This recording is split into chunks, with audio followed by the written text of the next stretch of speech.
My stepfather faked a heart diagnosis to keep me off the family trip. But I exposed my stepbrother's secret, and their perfect life is crumbling. Sometimes the people closest to you are the most dangerous ones of all. And I had to learn this lesson in the most excruciating way possible. My name is Aubrey Sullivan, and I'm 20 years old, a sophomore psychology major at the local university. 2 years ago, my world crumbled when my mother died in a car accident, leaving me with my stepfather Gerald and my stepbrother Ethan. Gerald Whitmore had been the director of our town's private hospital for over a decade, a man everyone respected and trusted. At 52, he carried himself with the kind of authority that came from years of making life and death decisions. Ethan, his 18-year-old son, was about to graduate high school and had always been the golden boy. Star athlete, honor roll student, the kind of kid who made parents beam with pride. After Mom died, Gerald had stepped up in ways I never expected. He made sure I had everything I needed for college, never missed a parent-teacher conference, and treated me like his own daughter.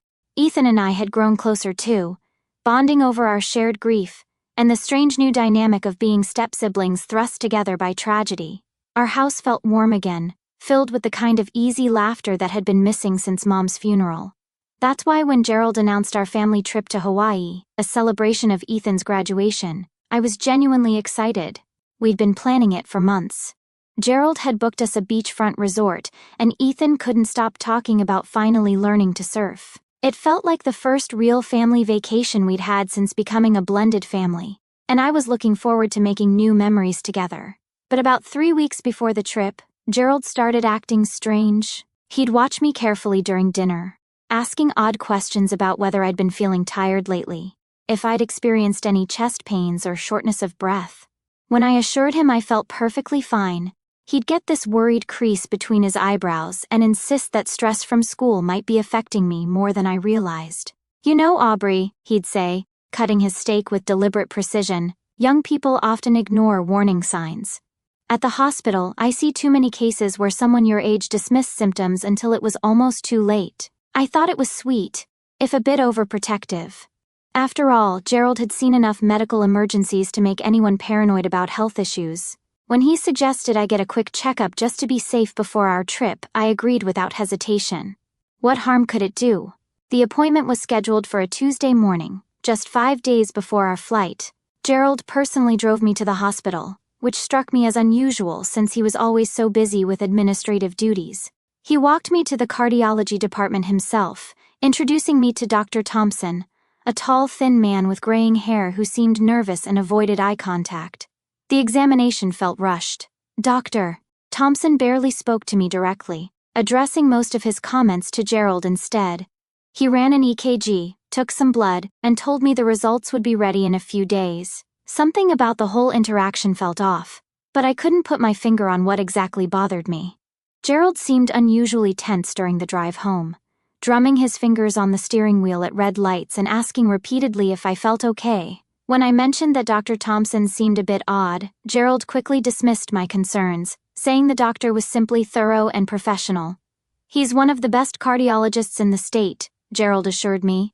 "If anyone can make sure you're healthy enough for our trip, it's him." The next few days passed normally enough. Ethan was busy with graduation preparations, and I was cramming for my final exams. Gerald worked late most nights, which wasn't unusual, but he kept checking in on me more frequently than normal, always asking how I was feeling.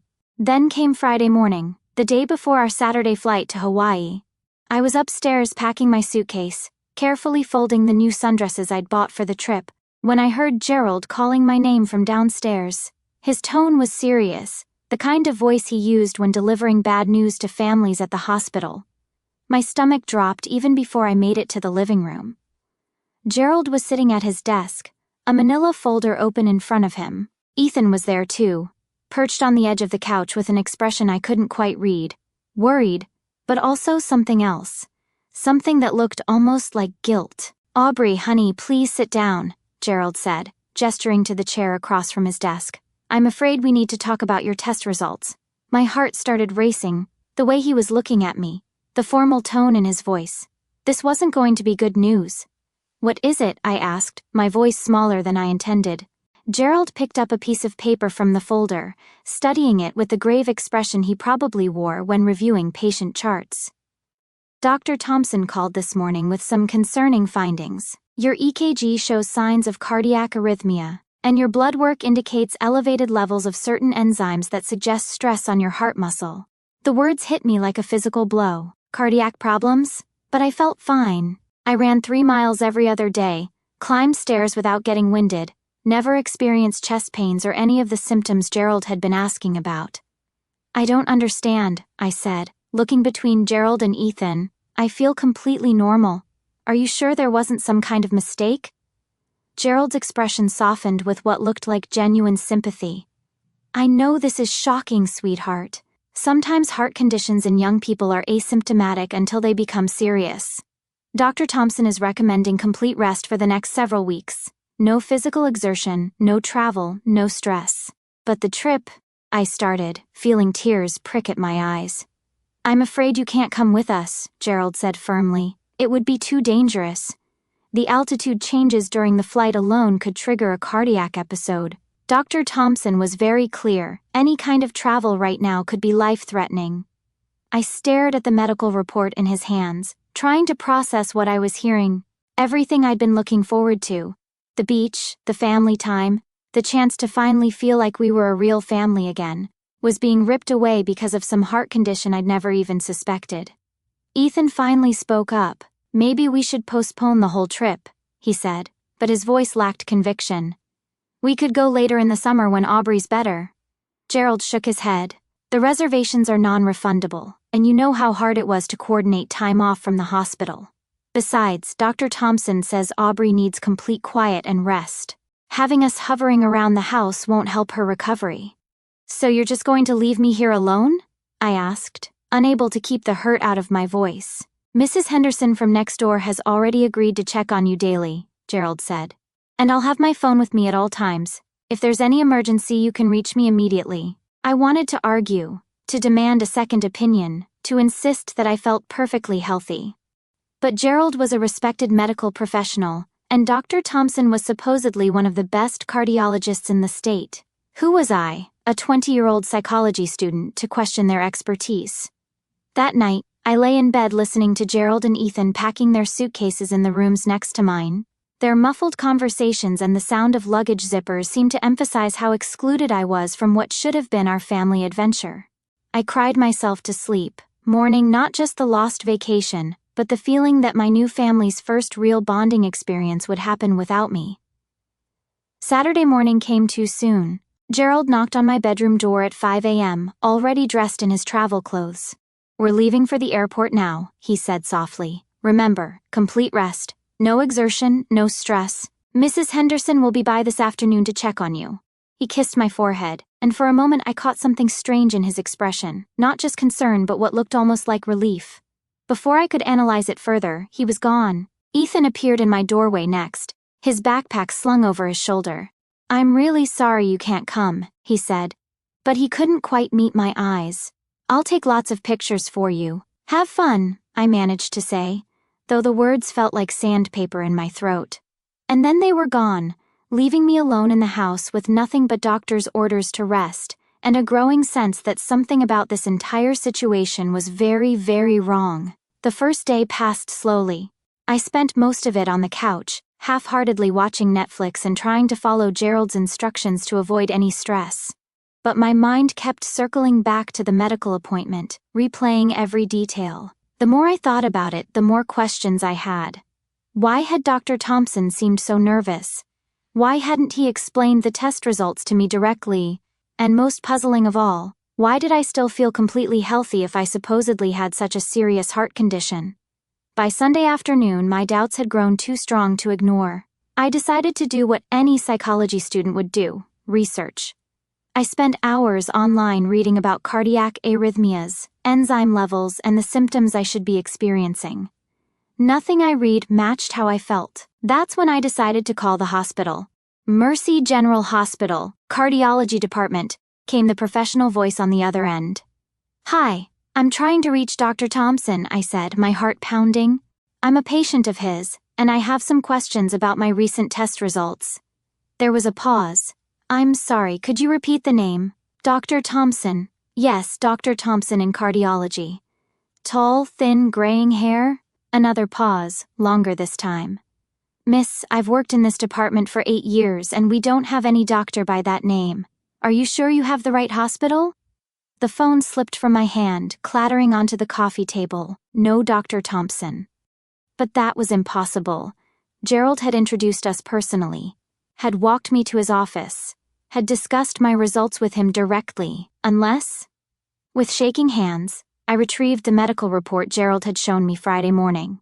He'd left it on his desk, probably assuming I wouldn't think to examine it closely.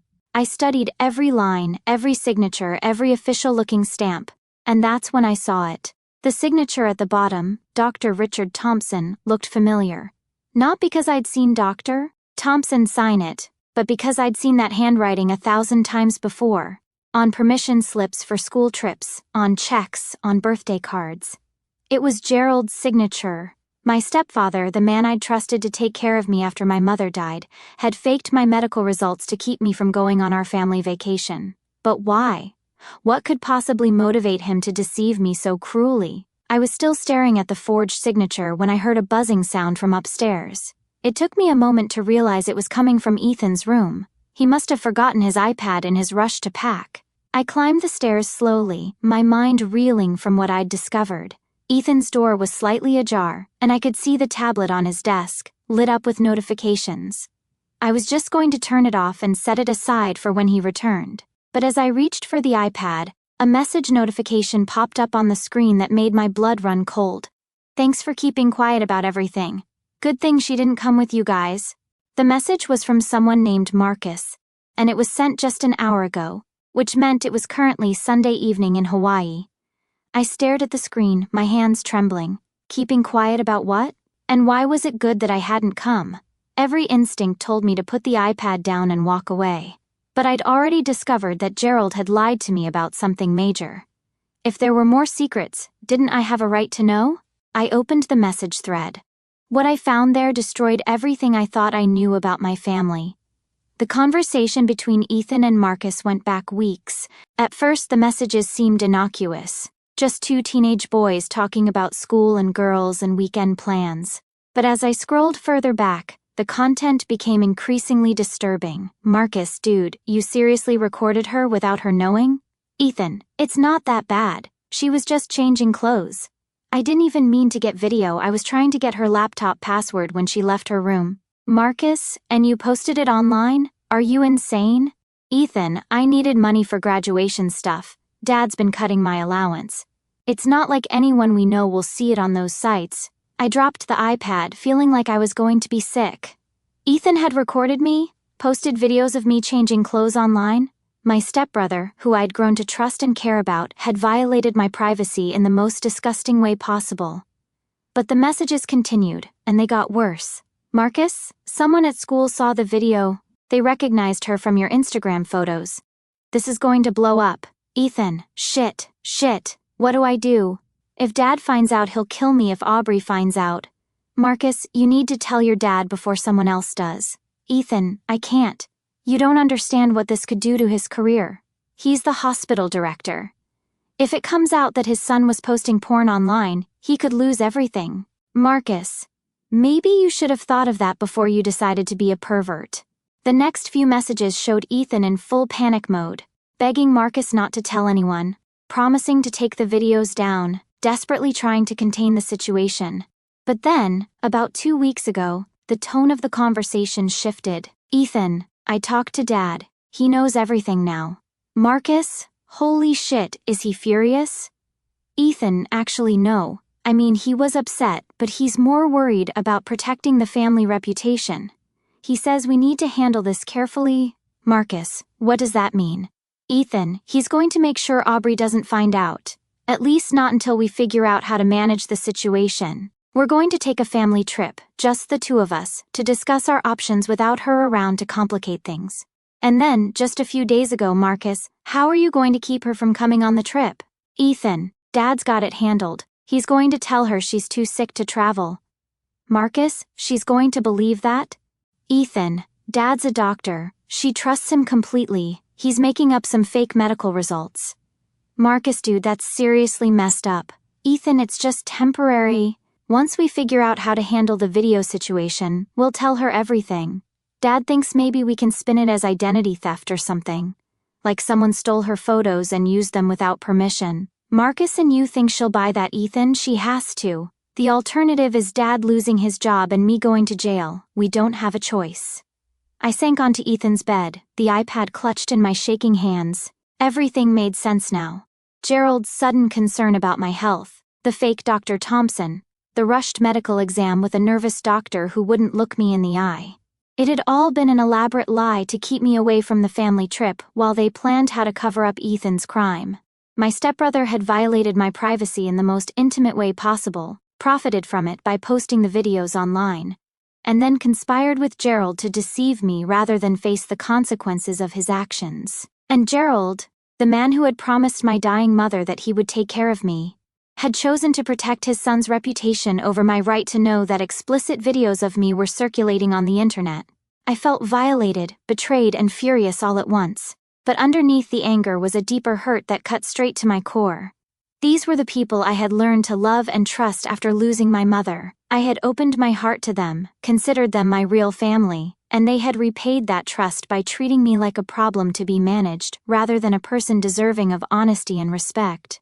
But as I sat there reading through weeks of messages planning my deception, I realized something important. I wasn't the helpless victim they thought I was. I was a psychology major who understood manipulation and abuse tactics. I was an adult with legal rights and options. And most importantly, I now had evidence of everything they had done. Gerald and Ethan thought they were managing the situation by keeping me in the dark. What they didn't realize was that they had just handed me all the proof I needed to destroy them both.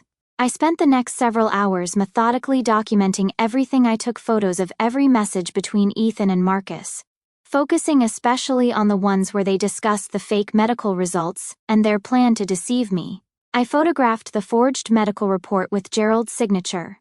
I researched lawyers who specialized in privacy violations and revenge porn cases. And then I did something that surprised even me. I started looking for the videos online. It took longer than I expected to find them. But eventually I located 3 different websites where explicit footage of me had been posted. The videos were clearly taken from inside my bedroom, shot through a crack in the door while I was changing clothes. My face was visible in all of them. The timestamps showed they had been uploaded over the past month, during the exact time period when Ethan had been acting especially friendly and helpful around the house. I felt sick looking at them, but I forced myself to document everything: the URLs, the upload dates, the view counts, even the disgusting comments from users who had watched them. This wasn't just about invasion of privacy anymore. Depending on state laws, what Ethan had done could constitute several serious crimes: non-consensual pornography, voyeurism, and possibly even distributing child pornography if any of the videos had been taken before my 18th birthday. By Monday evening, I had compiled a comprehensive file of evidence. I had contacted 3 different lawyers, and all of them had agreed that I had strong grounds for both criminal complaints and civil lawsuits. One of them, Sarah Martinez, had even agreed to work with me on contingency, meaning I wouldn't have to pay legal fees up front. "What your stepbrother did is a serious crime," she told me during our phone consultation. "And your stepfather's involvement in covering it up could cost him his medical license, not to mention his job. You have every right to pursue this to the fullest extent of the law." But as satisfying as it would be to immediately call the police and watch Gerald and Ethan get arrested, I decided on a different approach. They had spent weeks planning how to deceive me. Now it was my turn to plan. Gerald and Ethan were scheduled to return from Hawaii on Thursday evening. I spent those remaining days preparing my counterattack. I arranged for Sarah Martinez to be available for a conference call Thursday night. I made copies of all my evidence and stored them in multiple secure locations. I researched the process for filing police reports and restraining orders. Most importantly, I prepared myself emotionally for what was about to happen. These 2 men, who I had considered my family, were about to learn that their victim was not as helpless as they had assumed. Thursday evening arrived with typical suburban quiet. I heard Gerald's car pull into the driveway around 8 p.m., followed by the sounds of luggage being dragged up the front walkway. I was waiting in the living room, sitting calmly on the couch with my laptop open and my evidence file ready. "Aubrey," Gerald called out as he opened the front door. "We're home. How are you feeling, sweetheart?" The casual warmness in his voice, the practiced concern, made my stomach turn. But I kept my expression neutral as he and Ethan entered the living room, both of them tanned and relaxed from their Hawaiian vacation. "I'm feeling much better," I said. "In fact, I've been doing a lot of research about my condition while you were gone." Gerald set down his suitcase and moved toward me with that familiar paternal smile. "That's wonderful to hear, but remember, you shouldn't stress yourself with too much medical reading. Leave that to the professionals." "Oh, I definitely learned a lot about professionals," I said, letting just a hint of edge creep into my voice. "In fact, I learned some fascinating things about Dr. Thompson." I watched Gerald's face carefully as I said the name. For just a split second, his expression faltered, a micro-expression of panic that most people would have missed. But I'd been studying psychology for 2 years, and I'd been watching him specifically for tells. "Dr. Thompson?" he repeated, recovering quickly. "What kind of research did you do?" "Well, I started by calling the hospital to ask some follow-up questions about my test results." I opened my laptop and pulled up the notes I'd taken during my phone call. It was the strangest thing. They told me there's no Dr. Thompson in the cardiology department. In fact, there's never been a Dr. Thompson working there at all. The silence that followed was deafening. Gerald's face went through several expressions in rapid succession: confusion, concern, and finally a kind of trapped panic that confirmed everything I already knew. Ethan, meanwhile, had gone completely pale. He was staring at me like I was a ghost, which in a way, I suppose I was. I was the ghost of the naive, trusting girl they thought they could manipulate indefinitely. That's impossible," Gerald stammered. "There must be some kind of mix-up. Hospital bureaucracy can be confusing, and maybe the person you talked to was new or misinformed." "Maybe," I said, nodding thoughtfully. "So I decided to take a closer look at my medical report. You know what I found, Gerald?" I held up the forged document, pointing to the signature at the bottom. "I found your signature on Dr. Thompson's report, which is interesting, because either you're moonlighting as a cardiologist under a fake name, or you falsified medical documents to keep me from going to Hawaii with you." Gerald opened his mouth to respond, but no words came out. I could practically see his mind racing, trying to come up with an explanation that would make sense, trying to figure out how much I actually knew. "But the really interesting question," I continued, "is why you would want to keep me away from the family trip in the first place. What could possibly motivate you to lie to me so elaborately?" That's when I turned to look at Ethan directly. His face was now completely white except for 2 bright red spots on his cheeks. He looked like he was about to throw up. "Fortunately," I said, "Ethan left his iPad behind, and it helped me figure out the answer to that question." Ethan made a small strangled sound. "See, there were some very interesting text messages between Ethan and his friend Marcus. Messages about videos that were recorded without my consent. Videos that were posted online for money. Videos that you both decided I didn't need to know about." Gerald sank into his desk chair like someone had cut his strings. "Aubrey, let me explain." "No," I said firmly. "You've done enough explaining. You've spent weeks explaining to me why I was too sick to travel, when the truth is you were both too cowardly to face what Ethan had done."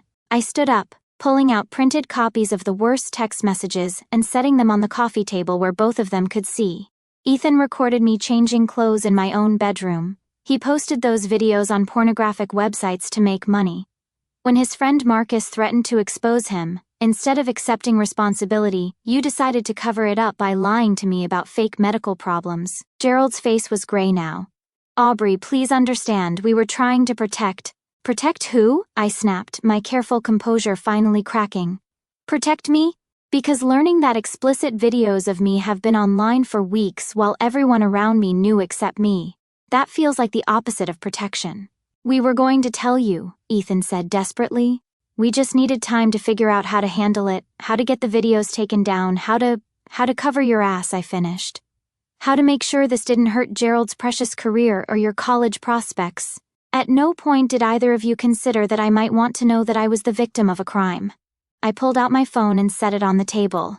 "Here's what's going to happen now. Sarah Martinez is a lawyer who specializes in cases like this, and she's waiting for my call. In about 5 minutes we're going to have a conference call where you can both explain to her exactly what you've done. Gerald stood up abruptly. Aubrey, we can work this out as a family. There's no need to involve lawyers or make this into something bigger than it needs to be. Something bigger than it needs to be? I repeated incredulously. Gerald, your son committed multiple felonies. You helped cover them up by falsifying medical documents. This isn't a family disagreement. These are serious crimes. Think about what this will do to our family, Gerald pleaded. Think about your mother's memory. She wouldn't want us tearing each other apart like this. The mention of my mother was the final straw. Don't you dare bring my mother into this, I said, my voice deadly quiet. My mother trusted you to take care of me. She trusted you to protect me. Instead, you chose to protect the son who violated me rather than tell me the truth. I picked up my phone and dialed Sarah's number. She answered on the first ring. Sarah?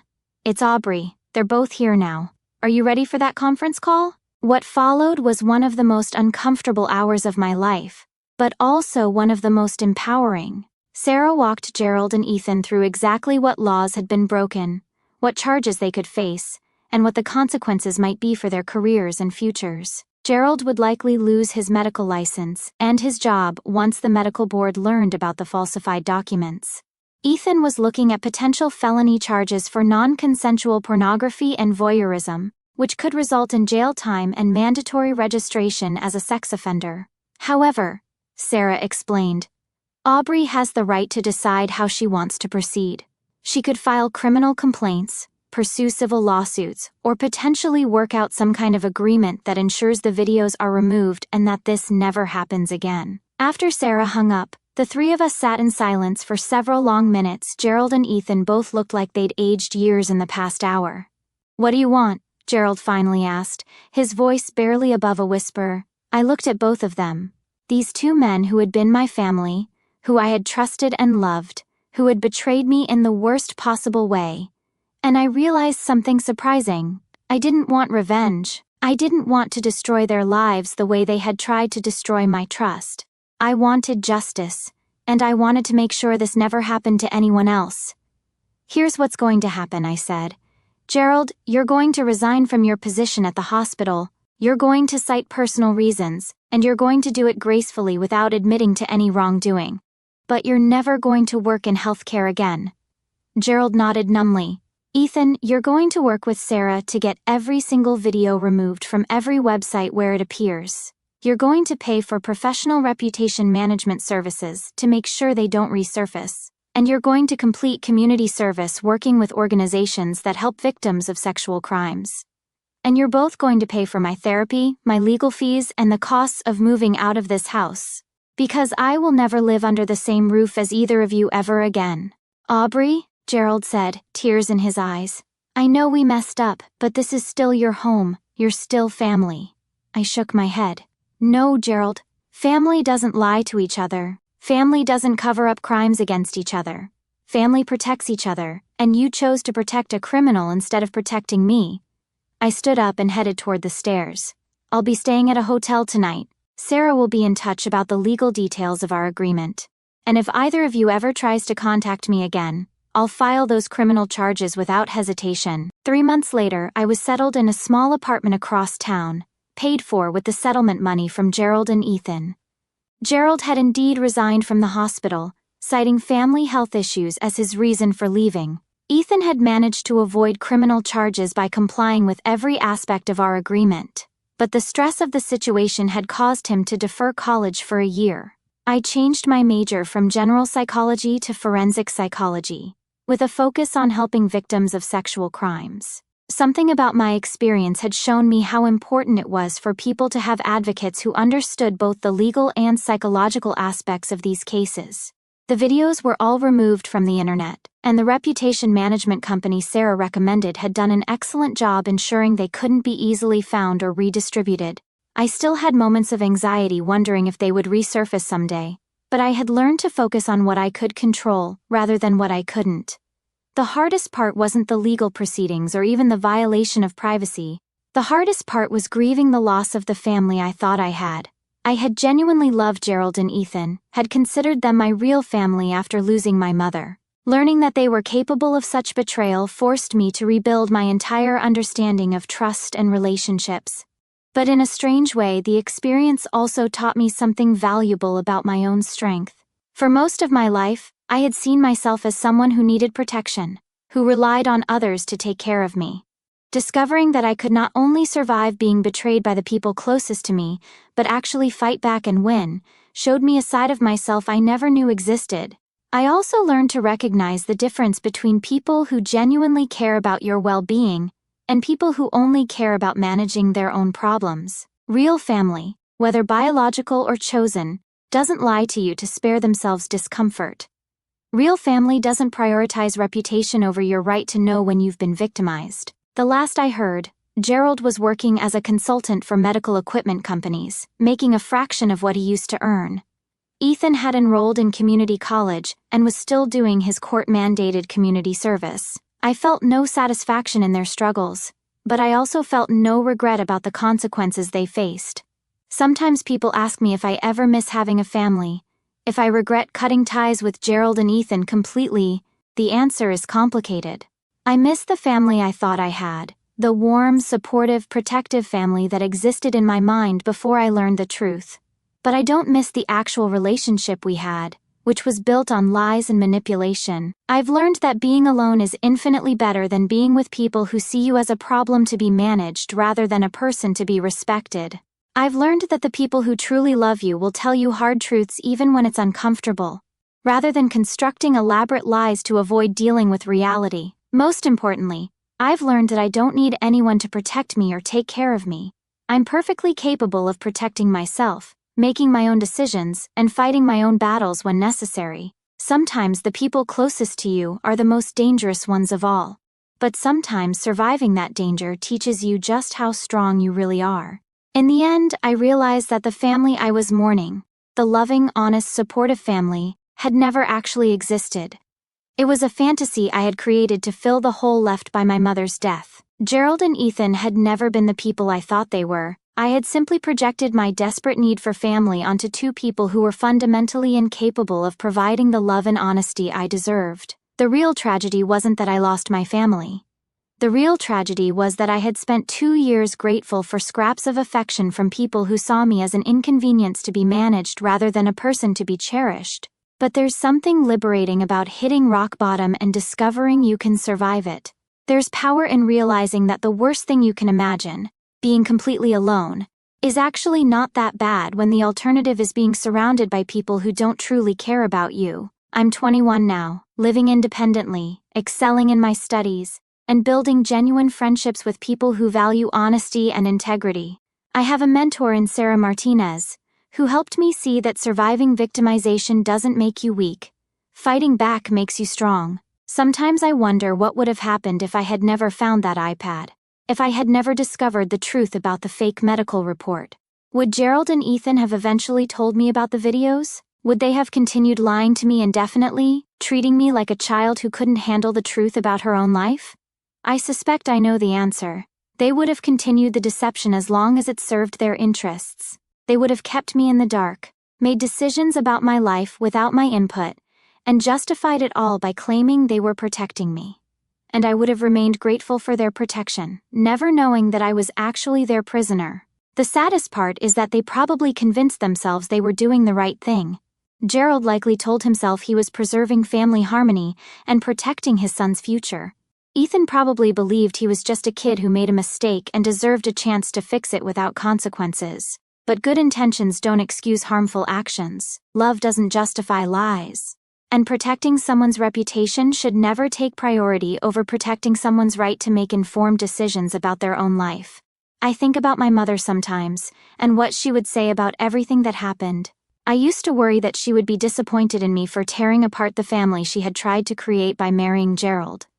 But now I think she would be proud of me for refusing to accept treatment that was beneath my dignity as a human being. My mother taught me to stand up for myself, to value honesty, and to never let anyone make me feel small. In fighting back against Gerald and Ethan's deception, I was honoring everything she had tried to teach me about self-respect and integrity. The final lesson I learned from this experience is perhaps the most important one.